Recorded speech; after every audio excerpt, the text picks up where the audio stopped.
Meus irmãos, minha família, nesse momento nós iremos trazer a palavra do Senhor ao nosso coração. E o título que Deus colocou e ardeu no meu coração durante alguns dias, e é algo que eu venho tentando entender cada vez mais para trazer de maneira profunda para vocês, com meus irmãos na fé, é o culto que agrada a Deus. Como Deus realmente quer que nós venhamos a cultuá-lo. E para poder falar um pouco desta mensagem, trazer essa palavra, eu gostaria de convidar vocês a orar juntamente comigo. Vamos orar como uma família, porque como uma família nós louvamos a Deus, e agora como uma família nós vamos ouvir e aprender da palavra de Deus. Amém? Ore juntamente comigo. Pai querido e santo, nesse momento que é a hora da palavra do Senhor, ó Pai, estamos aqui para ouvir a sua voz, ó Deus. Eu sei, ó Deus amado, que digno não sou de tamanha grandeza, de poder ouvir a sua voz, de poder transmitir a sua voz. Olhando para mim como homem mortal, jamais seria capaz de qualquer coisa. Olhando para a minha capacidade, para as minhas obras, muito menos. Por isso eu, junto com os meus irmãos, neste momento, dependemos inteiramente da graça do Senhor. Fala ao meu coração, fala ao coração da minha família que está aqui reunida. Deus, nos mostra o seu coração nessa noite. Queremos te conhecer através da sua palavra e entender os seus propósitos e cada dia mais fortalecer o nosso relacionamento com o Senhor. Em o nome de Jesus, tens liberdade neste momento, Pai. Amém e glórias a Deus. Para poder falar um pouco sobre o culto que agrada a Deus, gostaria de estar trazendo uma reflexão sobre Malaquias. Mas antes de falar de Malaquias, temos que entender o que aconteceu até chegar aqui. Lá no livro de 2 Crônicas, no último capítulo, nós vemos a Bíblia falando que Nabucodonosor, rei da Babilônia, imperador, veio até Israel e invadiu as suas fronteiras. E ali ele fez uma grande guerra contra a nação de Israel. Ele derrubou grande parte do templo, pôs fogo, matou muitas pessoas e capturou jovens e outras pessoas e levou preso até Babilônia. A Bíblia fala que por 70 anos essas pessoas estiveram presas ali na Babilônia como servos e escravos. Nesse período que nós lemos sobre como que era através do livro de Daniel. Após 70 anos, Daniel ora a Deus, clama a Deus e pede a Deus uma resposta a respeito da libertação do povo de Israel. Deus revela pelo livro da lei que aquele tempo havia se cumprido. Então, quando nós vamos ler o livro de Esdras, nós vemos que o Império Medo e Persa, que já havia dominado Babilônia, através do mandado de Ciro II, ele manda um decreto que todos aqueles que querem voltar do povo de Deus para a sua cidade em Israel, Jerusalém, que pudesse voltar. E sob o comando de um líder chamado Zorobabel, eles voltam do cativeiro. Nesse meio tempo, Deus levanta um copeiro, e o nome dele é Neemias. Ele fica com o coração doendo ao saber que os muros da cidade estavam derrubados, que o povo passava dificuldade e era invadido pelos povos vizinhos. Então Deus usa esse copeiro do rei chamado Neemias para voltar novamente a Israel e reerguer os muros da cidade. Enquanto isso, Deus levanta um homem chamado Esdras, um escriba, que faz um papel de sacerdote, e ele começa a pregar e a ensinar a lei ao povo, e a instituir a lei novamente ali. E o povo começa a reerguer, mas algumas dificuldades tem na construção do templo, do segundo templo que estava sendo erguido. Mas então, 2 profetas são levantados, que está lá no livro de Ageu e Zacarias. E esses 2 profetas começam a profetizar e a falar com o povo para não desanimar, para começar e continuar a construção do templo. leva-se alguns anos e o segundo templo de adoração a Deus é novamente reerguido. E agora o povo começa a se reunir. Ali nós temos sacerdotes, ali nós temos levitas, ali nós temos um grande povo aglomerado de pessoas que vêm para adorar ao Senhor. E começa-se as canções, começa-se a leitura da palavra. Mas em meio a tudo isso, uma voz silenciosa de Deus ecoa. E o pensamento de Deus sobre este culto está lá em Malaquias, capítulo 1, versículo de número 10, que diz o seguinte: Malaquias, capítulo 1, versículo de número 10. Tomara houvesse entre vós quem fecha as portas, para que não acendesse debalde o fogo no meu altar. Eu não tenho prazer em vós, diz o Senhor dos Exércitos, nem aceitarei da vossa mão a oferta. De repente, uma voz profética se levanta e Deus fala: parem o culto. Eu não quero mais ser cultuado desta maneira. Eu não quero ser mais cultuado por vós. Tem que haver uma reparação aqui. Então Deus levanta Malaquias como um mensageiro dele. E Malaquias começa a escrever um livro entre um diálogo entre o povo e Deus. Essas pessoas não disseram com palavras aquilo que nós vamos ler, mas Deus faz algo mais profundo e diferente. Ele trouxe aquilo que estava dentro do coração do povo que estava adorando, o que realmente estava no interior deles, e faz um debate em relação ao que eles estavam pensando e sentindo na sua relação com Deus, para trazer uma cura sobre como devemos cultuar e nos relacionar com Deus. Então, família, vocês estão comigo aqui? Vamos entender e aprender? Glórias a Deus. Então, Malaquias, capítulo 1, versículo de número 1. Vamos ler o primeiro versículo aqui. O peso da palavra do Senhor contra Israel, pelo ministério de Malaquias. Eu vos amei, diz o Senhor, mas vós dizeis: em que nos amaste? Para por aí.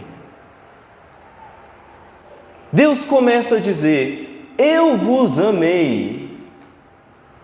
Mas o pensamento do povo quando ia adorar, quando ia ao culto, quando ia celebrar estou aqui cultuando, estou aqui fazendo isso, mas Deus de fato me ama?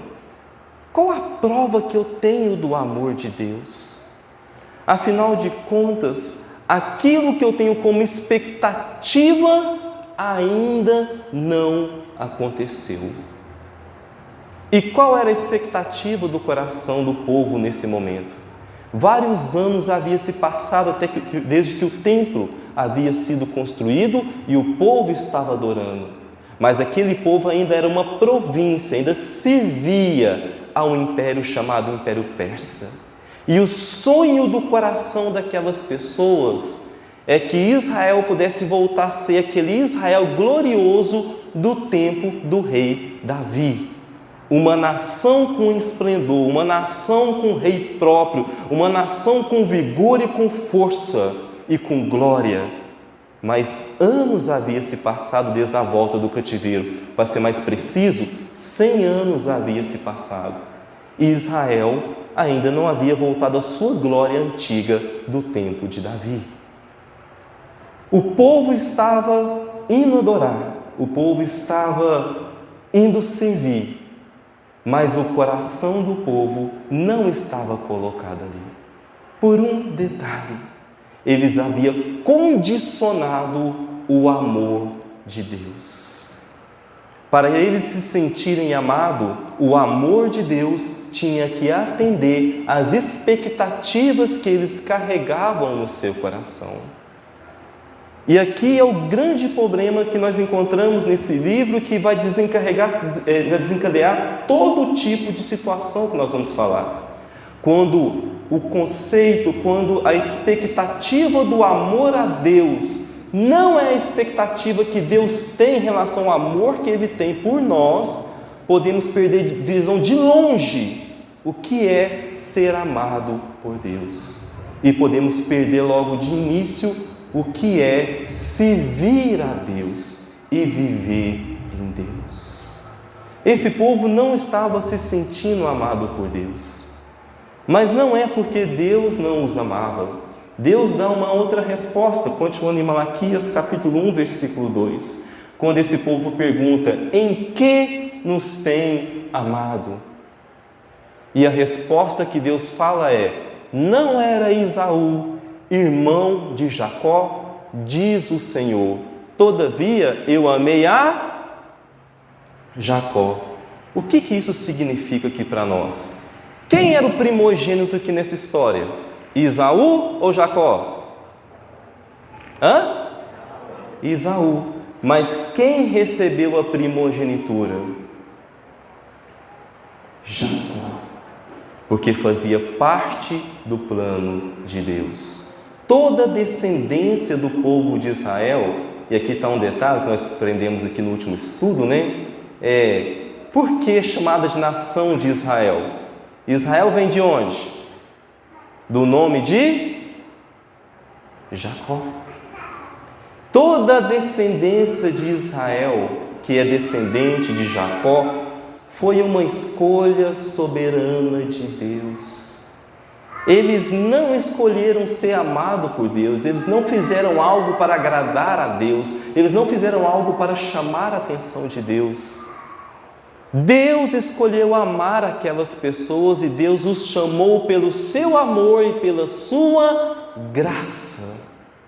E pelo seu amor, pela sua graça, Deus os chamou para poder conhecê-lo como Deus e para ser Deus sobre a vida deles, para que Deus pudesse cuidar deles, como diz Jesus, como uma galinha cuida dos seus pintinhos debaixo de suas asas. E é assim que era a visão do amor que Deus tinha por eles. Um Deus que os chama incondicionalmente, independente de quem eram, o que estavam fazendo, qual tribo pertenciam. Deus os chamou para se tornar a nação escolhida dele.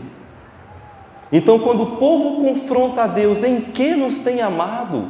A visão daquelas pessoas estavam completamente equivocadas, porque elas estavam medindo o amor de Deus pela expectativa que eles tinham da realidade presente deles, aonde que aquilo que eles tinham como expectativa de um futuro próspero, de uma nação próspera, de um reino próximo, ainda não tinha acontecido. Mas Deus estava levando eles a algo muito mais profundo, aonde que aquele povo foi formado na sua origem, porque Deus os amou desde antes da sua existência, antes da sua origem. Deus os amou e os chamou para ser o seu povo. A compreensão que aquelas pessoas deveriam ter do amor de Deus é que elas deveriam se sentir amadas e valorizadas por Deus, não pelo reino que estava próspero, mas porque elas haviam sido escolhidas por Deus. E qual que é o grande problema quando perde-se de longe a vista do amor de Deus? O grande problema presta bem atenção aqui nesta lição. Todo relacionamento que você possui na sua vida, seja casamento, amizade ou filhos, se você não entende o tipo de amor que está colocado naquele relacionamento, aquele relacionamento tende-se ao fracasso, porque você vai carregar uma expectativa diferente do que aquele relacionamento está te oferecendo. E isso vai levar a confronto e a um fracasso na relação ou nas relações. E é exatamente isso que começa a acontecer aqui no livro de Malaquias. Então, a segunda indagação que o povo começa a fazer com Deus está ligada ao sentimento que eles tinham no coração. Se eles não se sentiam amados por Deus, eles também não confiavam na fidelidade de Deus e no cuidado de Deus. Então, o segundo questionamento que o povo estava fazendo está lá em Malaquias, capítulo 1, versículo de número 6, que diz o seguinte: o filho honrará o pai, e o servo ao Senhor. E se eu sou pai, onde está a minha honra? E se eu sou o Senhor, onde está o meu temor? Diz o Senhor dos Exércitos: a vós, ó sacerdotes, que desprezais o meu nome e dizeis: em que desprezamos nós o teu nome? O filho honra o pai, o servo tem o temor, ou seja, o temor significa o quê? Respeito, reconhecimento, sujeição. O servo tem o temor do seu Senhor. O filho honra o pai. O que é um filho honra o pai? Quando o filho carrega o nome do pai, carrega o nome da família, ele preza por aquele nome. Ele zela por aquele nome que ele carrega como testemunha, como filho daquela família, como pertencente àquela família. Não desonra o seu pai. Um filho honra o pai. Um servo teme ao seu Senhor. Mas se eu sou pai, onde está a minha honra? E se eu sou Senhor, onde está o meu temor? E aonde estava a expressão do desprezo que essas pessoas lá no Antigo Testamento estavam carregando por Deus? Está aqui, meus irmãos, ó. Vamos ver. Primeiro, desprezo pelos sacrifícios impróprios. Isso está lá do versículo 7 até o versículo 14. Vamos fazer uma leitura rápida e corrida aqui. Diz o seguinte, do versículo 7 em diante do capítulo 1. Ofereceis sobre o meu altar pão imundo e dizeis: em que havemos profanado? Nisto que dizeis: a mesa do Senhor é desprezível. Porque quando trazeis o animal cego para o sacrificardes, não faz mal? E quando oferecerdes o coxo ou enfermo, não faz mal? Ora, apresenta ao teu príncipe, e terá ele agrado em ti? Ou aceitará ele a tua pessoa? Diz o Senhor dos Exércitos. Essas pessoas, elas traziam sacrifício para ser oferecido a Deus. Logo, o sacrifício que deveria ser trazido, deveria ser o melhor que eles poderiam oferecer em forma de gratidão, em forma de reconhecimento pelo amor, pela salvação, pela grandeza, pelo cuidado que Deus tinha na vida deles. Mas eles estavam pegando do pior que tinha, do animalzinho cego, do animalzinho doente, do animalzinho que já não servia mais. Eles pegavam daquele resto e levava, aquele que estava doente, e levava para ser sacrificado a Deus. Eles ofereciam o que sobrava para Deus. Enquanto Deus estava dando para eles o melhor que podia, estava dando para eles um local, estava sendo Deus sobre eles, eles estavam oferecendo nessa relação com Deus aquilo que sobrava do que eles possuíam. E Deus fala: quando vocês trazem do que sobram ao meu altar, quando vocês oferecem aquilo que sobra para mim, vocês estão desprezando a minha pessoa. Era o que Deus estava levando essas pessoas a compreender. Mas isso tudo já era uma consequência por não compreender o amor de Deus. Por que os relacionamentos dos seres humanos fracassam tanto? Será que isso não é um princípio que está embutido? Por que tantos casamentos acabam? Tantas relações chegam ao fim? No início, podemos ser muito empolgados com certas relações, mas logo a maneira de conduzir essa relação e o desprezo por oferecer nessa relação aquilo que sobra de nós para aquelas pessoas, leva a um sentimento de desprezo por aquelas pessoas que estão envolvidas na nossa relação. Isso é verdade ou não? Mulheres, principalmente, falam muito isso sobre o casamento. Quando datas comemorativas e outros eventos são passados bem batidos. Mas também pode acontecer com a gente que é homem. E na relação com Deus? Isso também é muito aplicável. Quando essas pessoas ofereciam daquilo que sobrava e não do melhor que tinha, isso era um tipo de desprezo e de não dar prioridade e importância àquilo que Deus estava fazendo na vida deles. A leitura não para por aqui, vamos lá, tem muita coisa para poder falar aqui. Quando o mandamento é desprezado por Deus, lá no capítulo 2, do versículo 7 ao versículo 9, vamos lá. Quando o mandamento é desprezado. Quando o mandamento é desprezado de Deus, né? Capítulo 2, do versículo 7 ao versículo 9. Porque os lábios do sacerdote guardam a ciência, e da sua boca buscarão a lei, porque ele é o anjo do Senhor dos exércitos. Mas vós desprezais, versículo 8, continuando, mas vós desviastes do caminho a muitos e fizestes tropeçar na lei, corrompestes o concerto de Levi, diz o Senhor dos exércitos. Por isso também eu vos fiz desprezáveis e indignos diante de todo o povo, visto que não guardastes os meus caminhos, mas fizeste acepção de pessoas na lei. O que estava acontecendo aqui? Sacerdotes naquele local de adoração, pregadores e pastores ali, vamos falar assim, quando iam julgar a pessoa e quando iam falar do que é o certo e do que é errado, quando era uma pessoa bem-sucedida, uma pessoa bem vista na sociedade, fazia-se vista grossa para certas situações, porque essa pessoa tinha um certo favorecimento pela classe social que ela carregava.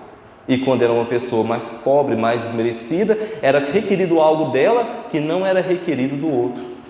Esses sacerdotes faziam acepção de pessoas na lei. E Deus fala, isso é desprezível a mim. O que isso significa para nós hoje?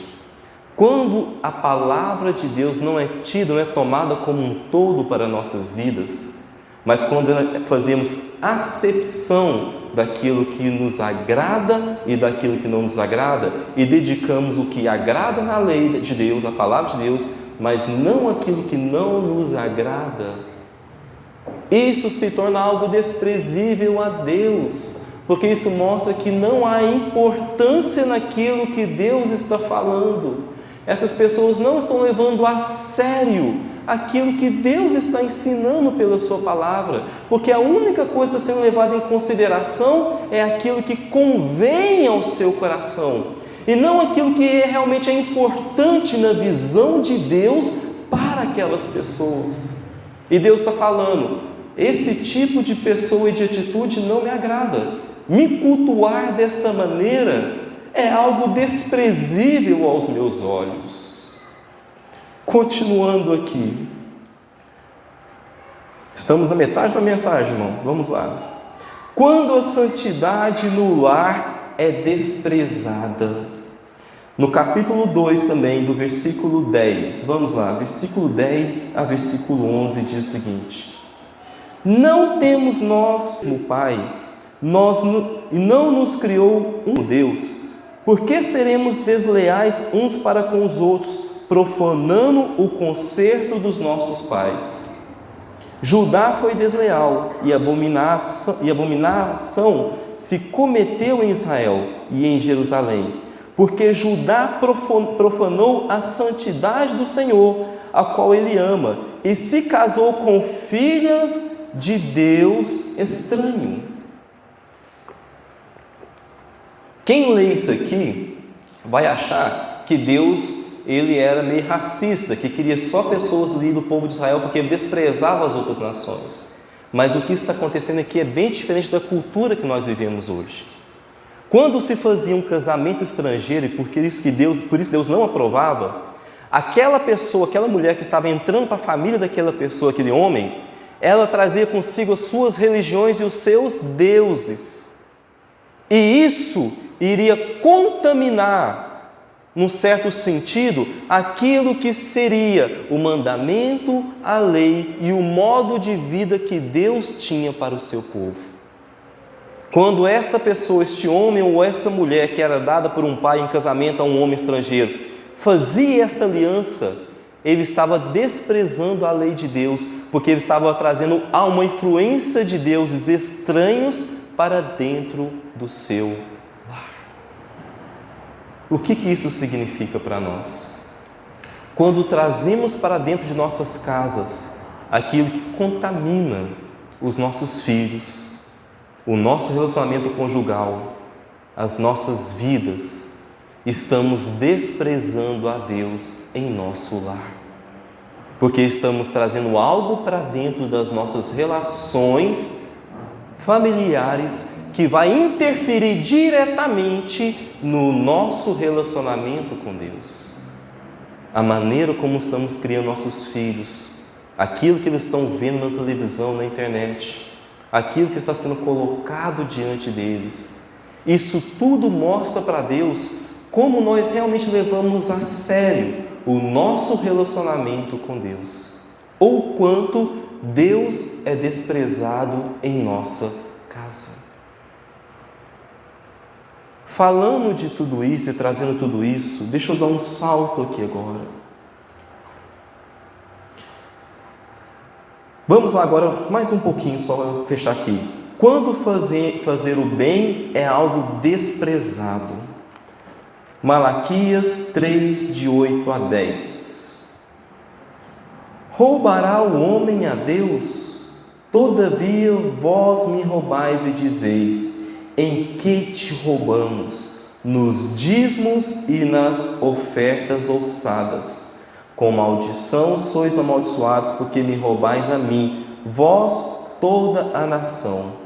Trazei todos os dízimos à casa do tesouro, para que haja o quê? Mantimento na minha casa, e depois fazei prova de mim. Vocês entendem esse versículo? O que ele está trazendo aqui? Por que eles estavam roubando a Deus nos dízimos e nas ofertas? E por que isso era desprezível a Deus? Não que Deus dependesse do ouro e da prata ou do dinheiro daquelas pessoas, mas trazer os dízimos e as ofertas era uma forma de gratidão e sustento social para aquela nação. Porque vários tipos de ofertas que eram oferecidos, inclusive animais e comidas que eram trazidos no templo, serviam de mantimento para os pobres e necessitados que haviam naquele povo e que vinham para se alimentar. Esse mandamento ele é levado ao pé da letra e à estatura mais alta, quando no Novo Testamento, ali na formação da igreja primitiva, algumas pessoas começam a vender parte das suas propriedades que estavam sobrando e trazendo dinheiro ao pé dos apóstolos. E o que a palavra fala ali? E eram repartidos entre eles, por isso não havia nenhum necessitado entre eles, porque esse mandamento trazia isso carregado dentro dele. Então, aqui a grande questão é o desprezo por fazer o bem àqueles que estão necessitados, seja por meio de dízimo e ofertas, seja por meio de outros fatores. Isso é desprezável diante de Deus e quebra o culto a Deus. Agora, aonde tudo isso nos traz aqui nesta noite, caminhando para o nosso encerramento? Algo muito importante está acontecendo aqui. Vamos lá comigo em Malaquias capítulo 3, versículo 1. Deus não ia deixar as coisas continuar desta maneira. Deus iria restaurar o seu povo. Deus iria fazer algo diferente.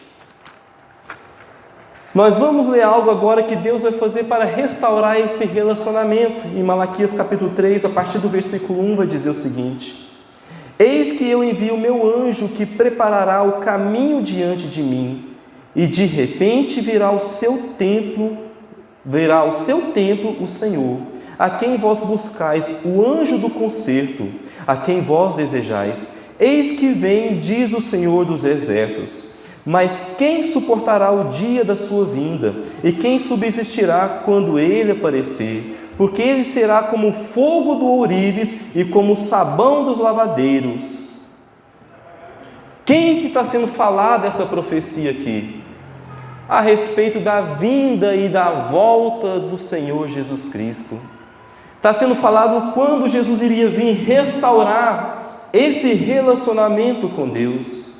Vamos lá agora para o capítulo número 4, versículo número 5, o final do livro de Malaquias. Isso aqui é muito importante para nós entendermos aqui nessa noite. Diz assim, 4, 5. Eis que vos envio o profeta Elias, antes que venha o dia grande e terrível do Senhor, e converterá o coração dos pais aos filhos e o coração dos filhos aos seus pais, para que eu não venha e fira a terra com maldição. Deixa eu falar algo muito importante aqui. Desde Gênesis até Apocalipse, a maneira como Deus deseja ser cultuado pelo seu povo, e o grande plano de Deus sempre foi estabelecer um relacionamento pessoal com o seu povo. Por isso que quando Adão e Eva pecam, Deus não os mata, Deus não dá uma extinção na humanidade, mas Ele dá uma promessa de restauração. Em vários lugares da Bíblia, quando homens de Deus pecam, quando a nação se desvia, Deus sempre faz um jeito de restaurar, de trazer essas pessoas de volta. Porque uma grande diferença, e deixa eu te falar aqui, uma grande diferença do que nós servimos, do Deus em que nós servimos, para qualquer outra religião neste mundo, é que qualquer outra religião valoriza o sacrifício, valoriza os rituais, valoriza as tradições, valoriza que a pessoa cumpra certos ritos, independente do que ela está sentindo por dentro, independente do que ela está vivendo por dentro. Mas a grande diferença do cristianismo é que Deus valoriza o relacionamento íntimo e pessoal entre Ele e a sua criação. Por isso nós vamos ver desde o Antigo Testamento até o Novo, Deus sempre buscando o homem para estabelecer um relacionamento íntimo e pessoal com Ele. Aqui no livro de Malaquias, a grande profecia que é dada é: o meu anjo virá para estabelecer esse concerto, ele virá com sabão de lavadeiro, ele virá com fogo de ourives, ou seja, ele vai purificar e estabelecer o verdadeiro caminho. E deixa eu te fazer uma pergunta: qual é a obra que Jesus veio fazer? Você sabe responder essa pergunta? Essa pergunta tem a resposta na oração final que ele faz ao Pai antes da sua crucificação. Vai lá comigo em João capítulo 17, versículo 1. Vamos agora rapidamente aqui. João capítulo 17, versículo de número 1.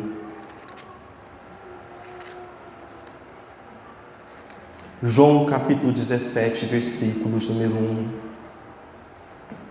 Diz assim: Jesus falou assim, e levantando seus olhos ao céu, disse: Pai, é chegada a hora, glorifica o teu Filho, para que também o teu Filho te glorifique a ti.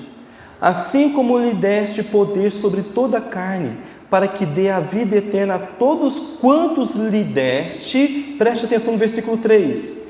E a vida eterna é esta: que te conheçam a ti, só por único Deus verdadeiro, e a Jesus Cristo, a quem... Então a vida eterna está colocada neste ponto aqui. Volta para mim, Vinícius, por favor. A vida eterna é essa: que te conheçam, que conheçam a ti só. Que conheçam a ti só. A vida eterna está colocada nisso, que essas pessoas te conheçam como tu és, Pai. A vida eterna está colocada nisso, em que essas pessoas conheçam quem Deus é. O clamor e o grito de Deus que ecoa de Gênesis e Apocalipse é que conheçam a Deus como Ele é. Por isso que existe algo muito importante que eu aprendi nessa semana. Uma fé morta, ela pode produzir religiosidade, que são pessoas indo à igreja, lendo a Bíblia, orando, fazendo, cantando várias coisas. Mas uma fé morta nunca pode produzir relacionamento pessoal com Deus.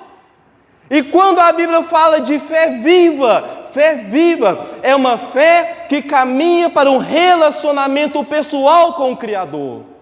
Isso é a fé viva que Deus tem para nos entregar.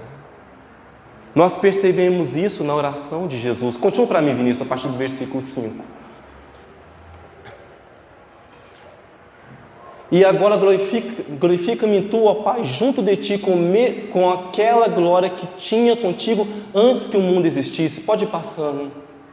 Manifestei o teu nome aos homens que do mundo me deste, e eram teus e tu me deste, e guardaram a tua palavra. Pode ir passando. Agora já tenho conhecido que tudo quanto me deste provém de ti. Pode ir passando. Esse é o clamor do nosso Salvador, porque lhes dei... Volta, fazendo favor. Pode voltar.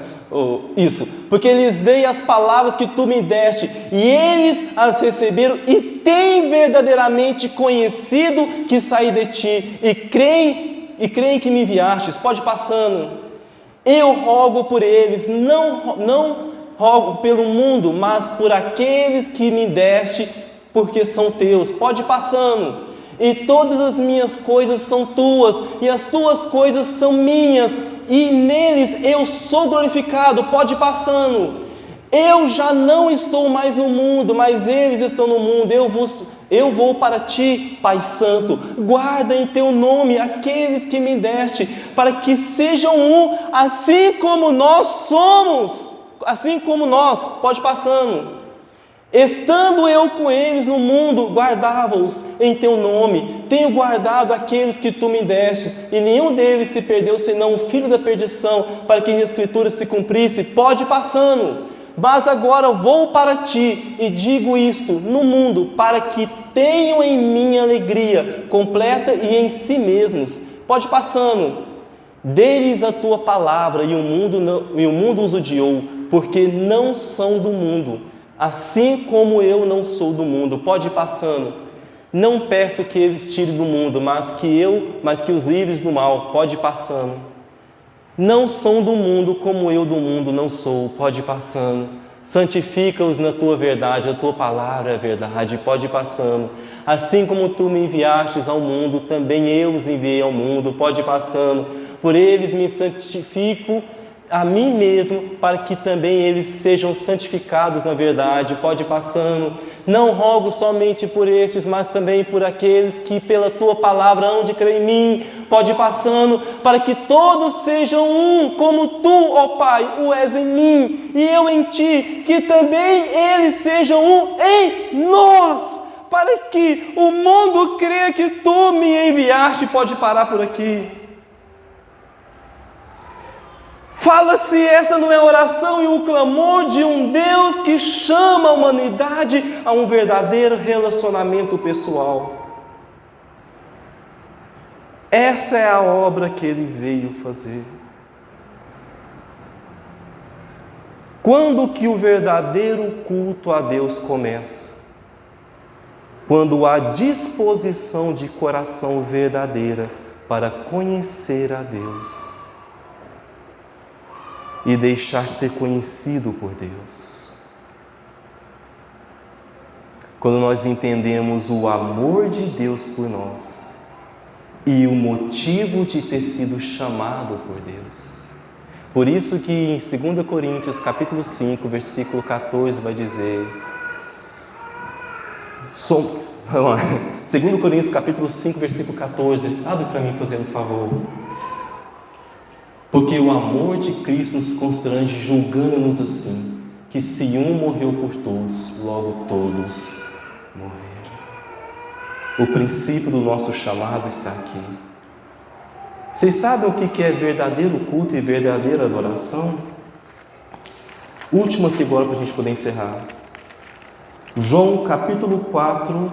Abre para mim, fazendo um favor, Vinícius. João capítulo 4. Vamos lá no versículo 22.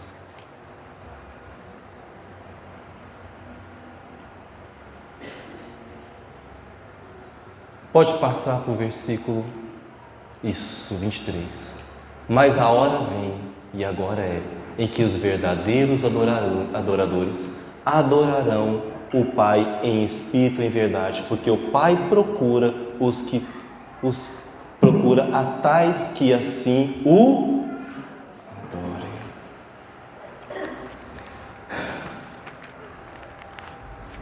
Sabe o que Deus está fazendo? Ele está à procura dos seus verdadeiros adoradores. E quando a Bíblia fala que Ele está à procura dos verdadeiros adoradores, a Bíblia não está falando da adoração exterior, que é feito por instrumentos e por voz, por palavras, mas a Bíblia fala da disposição do coração em realmente querer se aprofundar no relacionamento com Deus, em entender quem Deus é, a profundidade desse amor que Ele tem para nós e a extensão que esse amor vai nos levar e nos guiar. Esses são os verdadeiros adoradores. Por isso que a Bíblia fala que adorarão ao Pai em espírito e em verdade. Em espírito é na obra de Deus, na obra redentora que é aplicada ao nosso coração através do Espírito Santo. Em verdade, que revela quem o Pai é e quem nós somos no Pai. O verdadeiro culto começa quando você compreende qual é a relação que Deus deseja ter com você. Amém? Vou deixar um último versículo. Eu falei o último já várias vezes, né? Você está cansado de mim. João capítulo 1, versículo 13. Bota o versículo 12, fazendo favor. Mas a todos quanto receberam, deu-lhes o poder de serem feitos filhos de Deus, aos que creem no seu nome. Pode passar. Os quais não nasceram do sangue, nem da vontade da carne, nem da vontade do homem, mas de Deus.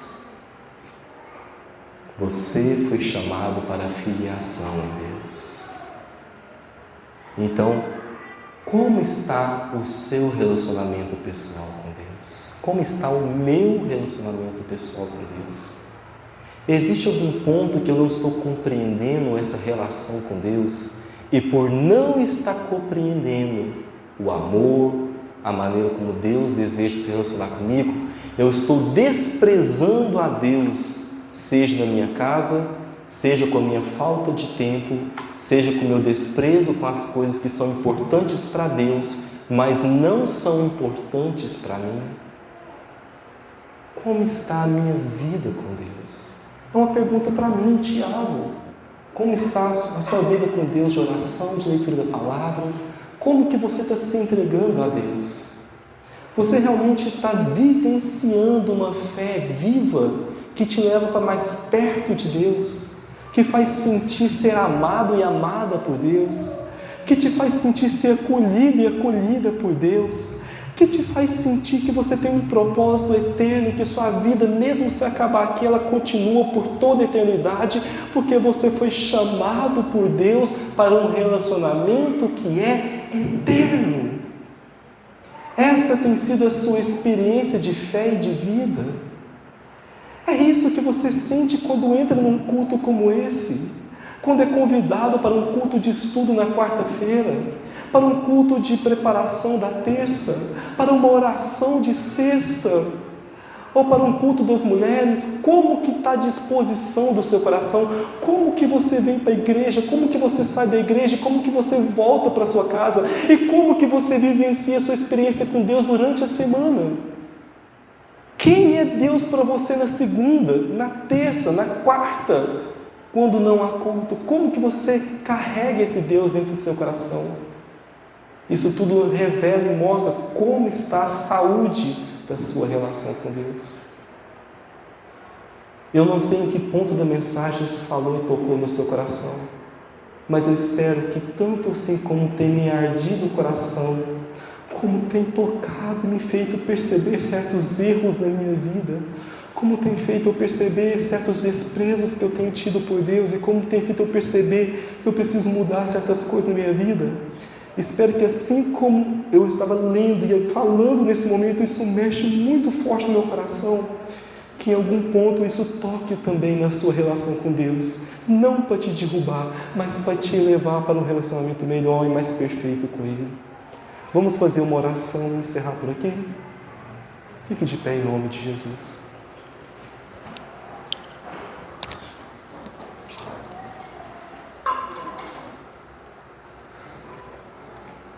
Pai amado e querido, eu te agradeço por essa palavra, que é confrontadora, que é reveladora, e que traz um despertamento e um chamado para o arrependimento, para o primeiro amor, para vivenciarmos a relação verdadeira e pessoal com o Senhor. Jesus, tenho certas coisas que eu preciso pedir perdão para o Senhor, voltar-me para Ti, corrigir a minha vida com o Senhor. Eu não sei como está a vida dos meus irmãos que estão aqui, mas se existe algum ponto em que eles têm dificuldade, que precisam de alguma mudança, eu te peço, meu Senhor amado, ajude-os a voltar verdadeiramente a vida e o coração para o Senhor, para que eles possam viver a cada dia uma relação mais próxima, mais viva e mais pessoal com o Senhor, ó Pai. Em o nome do Senhor Jesus Cristo. Amém.